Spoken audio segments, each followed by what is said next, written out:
Azərbaycan-Ermənistan şərti sərhəddində mövcud əməliyyat şəraiti, o cümlədən son günlər Ermənistan tərəfinin Azərbaycan ordusunun bölmələrini mütəmadi olaraq atəşə tutması, mövqelər üzərində pilotsuz uçuş aparatları və dronlarla kəşfiyyat xarakterli uçuşlar həyata keçirmə cəhdləri geniş müzakirə edilib.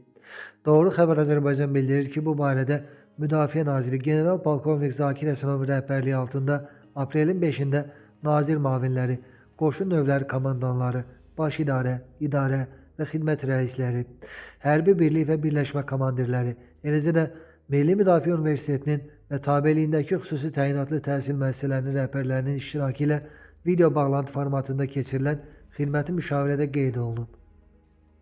Nazir Azərbaycan ordusu bölmələrinin hər an istənilən təxribata qarşı çevik reaksiya verməyə hazır olması barədə aidiyyatı vəzifəli şəxslər qarşısında konkretlər tapşırıqlar qoyub.